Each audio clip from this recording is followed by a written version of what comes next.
pergantian, ya, mengangkat menterinya, atau dalam hal ini yang diangkat adalah wakil menteri. Ada 3 sekaligus, ya, yaitu 2 orang adalah yang kader dari Partai Gerindra, orang terdekat dari Presiden terpilih.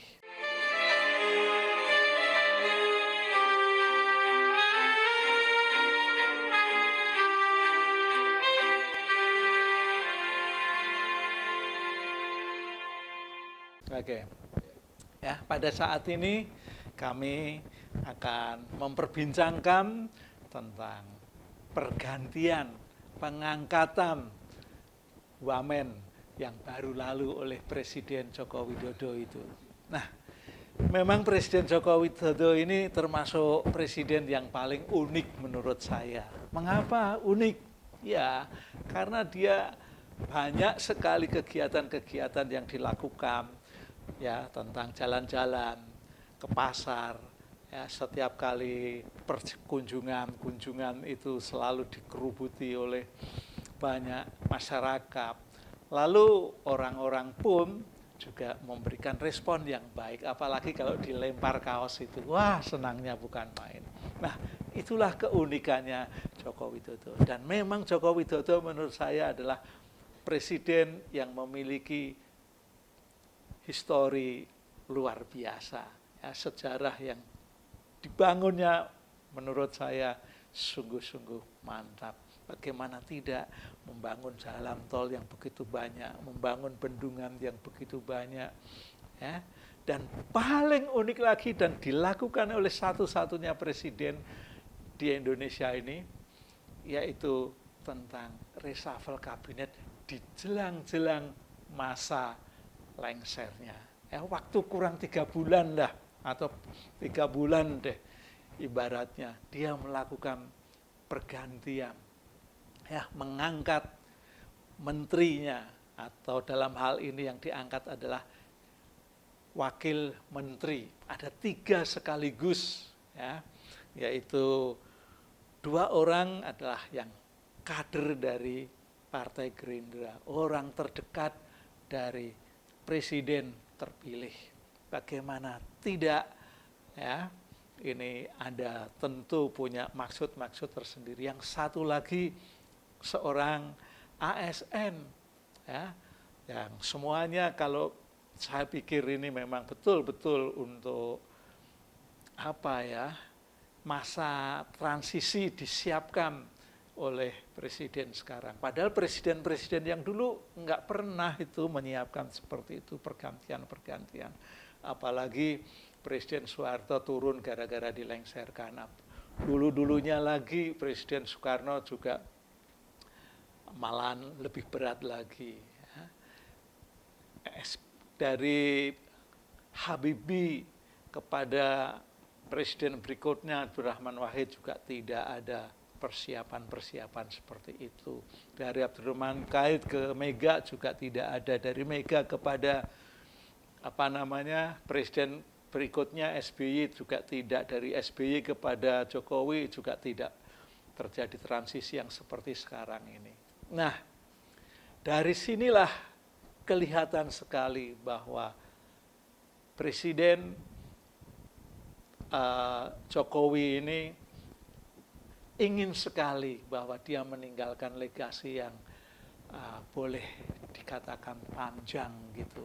Jangan sampai dirinya nanti lalu tidak menjadi orang yang tidak dikenang, ya. Kalau presiden-presiden yang lain kan sekalipun tidak ada persiapan itu tetap dikenang, ya. Presiden pertama, presiden kedua, ya, presiden ketiga, semuanya punya kenangan. Tapi saya yakin Presiden Jokowi juga ada kenangan. Kenangannya bisa ada 2, baik yang negatif maupun yang positif. Itu akan terjadi karena memang di masa-masa terakhir kepresidenannya atau 1 tahun sebelum lengser sudah banyak kasus-kasus, ya. Malahan setelah mengangkat Wamen 3 itu langsung saja ada sambutan tentang demo dari mahasiswa BEM se-Indonesia itu luar biasa yang menuntut 10 hal. Nah, tapi balik lagi tentang wamen yang dipilih itu, yaitu Djiwandono, ya, Thomas Djiwandono, itu keponakannya Presiden terpilih Prabowo, dan Sudaryono itu wamen yang kedekatannya dengan Prabowo, Presiden terpilih, juga sangat dekat karena dia pernah menjadi sesprinya yang sekarang menjadi kader Gerindra di Jawa Tengah, menjadi ketua DPD Partai Gerindra.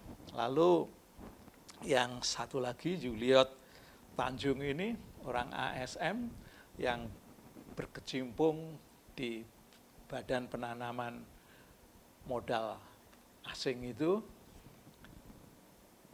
Lalu kalau mengangkat ketiga orang ini jelas sekali hubungannya untuk memperlancar dari kemulusan transisi dari pelaksanaan Presiden Jokowi ke Presiden terpilih Prabowo nantinya. Ya. Untuk yang Juliot Tanjung kan orang yang diangkat di wamen Kementerian BKPM, ya, yang mencari penanaman modal itu. Nah, dalam penanaman modal ini tentu dia sebelumnya sudah tahu karena dia seorang deputi di BKPM itu. Nah, mau tidak mau dia akan mendapat tugas nantinya atau bahkan dari sekarang untuk berkomunikasi, mendapatkan investasi baik dari dalam negeri maupun dari luar negeri. Nah, lalu yang kedua, ya, yang saudara keponakannya ini Thomas Djiwandono kan di wamen 2, jadi wamen satunya masih ada. Ini berarti menambah anggaran betul-betul ini, gitu. Jadi ini juga disiapkan untuk mengawal tentang APBN yang sekarang ini yang tinggal 3 bulan itu bisa terlaksana dengan baik, ya, dan sekaligus untuk menyiapkan APBN 2025. Ya, ini Djiwandono mempunyai tugas yang cukup berat, jadi mengawal dan merencanakan APBN, baik APBN yang sedang berjalan dan yang akan dilaksanakan pada tahun berikutnya. Lalu yang Sudaryono ini, karena dia sespri, bukan berarti kepiawaian dengan mengenal baik karakter dari Prabowo, tetapi berhubungan dengan masalah pertanian, karena dia anak petani gitu. Nah, sementara itu kan Pak Presiden terpilih itu menjadi orang yang ditugasi oleh Prabowo tentang food estate, ya, yang jumlahnya sungguh luar biasa banyaknya. Nah, karena dia juga anak petani, lalu mengurus petani, nah, paling tidak ini juga disiapkan untuk membangun tentang pertanian di masa depan. Apakah itu bisa terwujud? Ya, semua bisa terwujud jikalau ketiga wamen ini memang betul-betul mencurahkan hati dan pikirannya untuk kemajuan kepresidenan dari Pak Prabowo, calon presiden terpilih ini. Nah, tentu saya yakin karena ini orang-orang yang terdekat, pasti akan melakukan secara optimal, ya, dalam mengerjakan tugas-tugasnya. Oleh karena itu, presiden terpilih pesannya kepada 3 wamen ini bukan gara-gara yang etok-etok itu loh. Oh, jadi menteri wamen kok, wakil menteri kok etok-etok. Ya enggak lah, pasti harus sungguh-sungguh melakukan sekalipun hanya 3 bulan. Ada orang yang mengatakan itu magang. Tapi kalau yang namanya magang kan sesungguhnya tidak harus berpikir mati-matian, ya, tidak harus menyelaraskan, mengontrol tugas-tugas, mengawasi keberlangsungan APBN yang sekarang sedang berlangsung misalnya. Apakah itu tepat sasaran atau tidak, kan nggak perlu sampai situ. Memang bisa etok-etok kalau hanya magang itu. Ya. Buktinya kan banyak tuh orang-orang yang magang, pulang dari magang ya nggak jadi apa-apa karena tidak mau melakukan dengan baik. Nah ini pesannya Presiden terpilih Prabowo, ini bukan etok-etok. Berarti lakukan dengan serius, ya. Lakukan dengan sungguh-sungguh, lakukan dengan sepenuh hati, gitu. Inilah pesan dari Presiden terpilih. Jadi sekali lagi tentang pengangkatan wamen ini oleh Presiden Jokowi yang sebelum menetapkan calon-calon wamennya ini sudah dikonsultasikan dulu dengan Presiden terpilih. Nah, karena sudah dikonsultasikan, maka dengan harapan ini bukan bagi-bagi hasil, ya, bukan bagi-bagi kursi, bukan bagi-bagi jabatan, ya, tapi sekaligus dia menegaskan ini merupakan usaha, ya, untuk melancarkan dan memutuskan kelanjutan pemerintahan. Pemerintahan siapa? Ya, pemerintahan Presiden Jokowi dengan Presiden Prabowo di masa yang akan datang.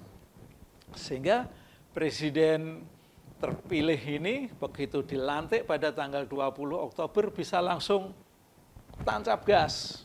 Ya, tidak perlu ada yang evaluasi 90 hari, ya 3 bulan itu perlulah. Karena dari 3 orang ini, kalau wamen-wamen yang ada di BKPM, di Menq, dan di Pertanian, itu bisa langsung mengawal. Dan ketiga wamen ini memang menempati posisi yang strategis. Mengapa strategis? Karena yang satu di bidang keuangan.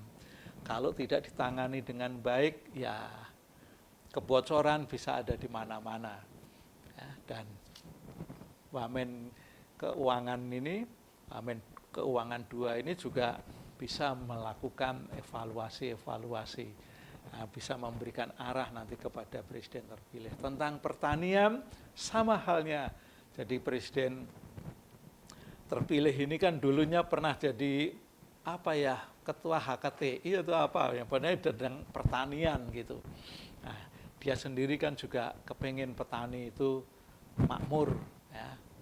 Petani sejahtera, hidupnya lebih dari cukup gitu. Nah, ini yang diinginkan. Lalu tentang pupuk ini kan juga yang sering menjadi hambatan bagi petani. Ya, petani sering mendapatkan keluh kesah karena pupuk itu susah. Ya, sekalipun sudah ada kartu-kartu tani, tapi banyak sekali masyarakat, banyak sekali petani yang tidak memiliki kartu tani.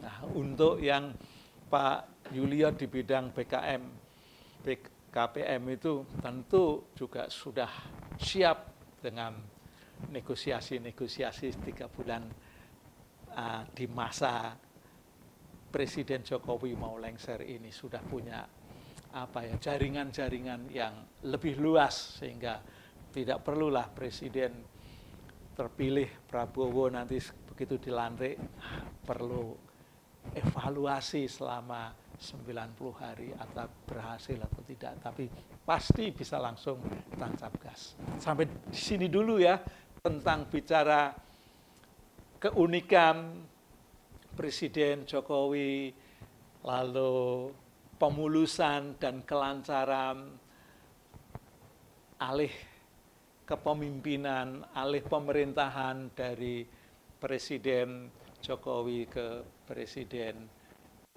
Prabowo, lalu juga tentang kesiapan ketika wamen yang baru dilantik dan menempati tempat-tempat yang strategis. Oke, kiranya netizen senantiasa memberi sinyal yang baik sehingga sahabat usia emas terus berkembang dengan pesat. Oke, sampai jumpa.